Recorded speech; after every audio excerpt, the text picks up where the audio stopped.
But the ordinary Palestinians rose up because you denied them basic rights. I lived there. It was apartheid. It was racism. It was endemic. It was rotten. Absolutely, I was shocked within weeks of living there to see how you treated Palestinian people.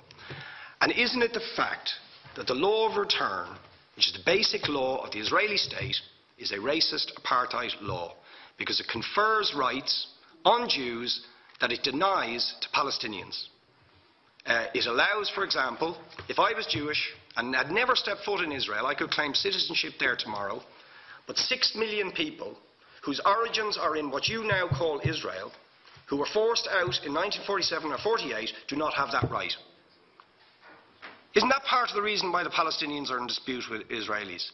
Because you deny them the right to return to their homes and to their land and to their villages, and that they have a legitimate claim, even under international law, to return, but you deny them that right. Why do you deny them that right? And why do you give that right to other people who have no connection whatsoever with the land, whether you call it Israel or whether you call it Palestine?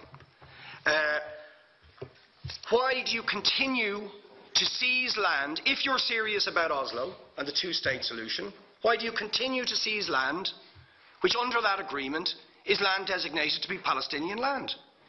500,000 people, most of which has taken place since Oslo. You allow that to happen.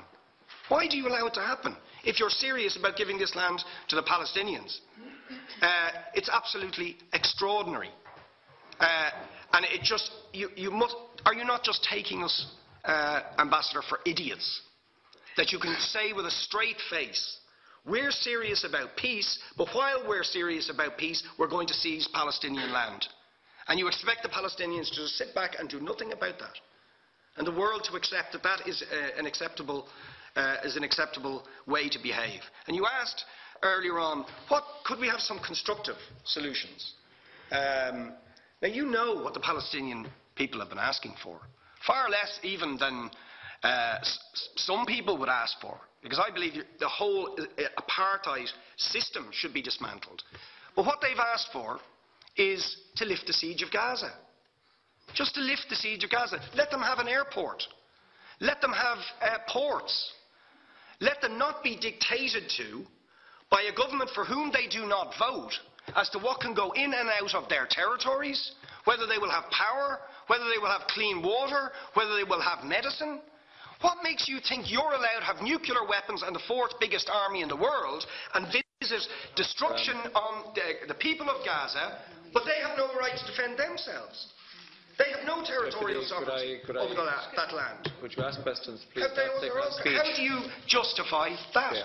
All right. How do you justify those double standards? And very lastly, Ambassador, people like Bishop Tutu, Nelson Mandela, and I would certainly describe your state as an apartheid state, with different laws for people depending on their race or religion. Now, isn't that just the case that, for example, at checkpoints going into the West Bank, there's a channel if you're Israeli or European, and there's a channel if you're Arab? Just because you're Arab. If you came into Dáil Éireann and they stopped you and said, "Are you Jewish?" "Oh no, sorry, you can't come in through the same entrance as Irish people or European people because you're Jewish," you would call that racism and apartheid. But yet you practice that. You practice that with your checkpoints and your military barriers and your apartheid wall. How can you justify that?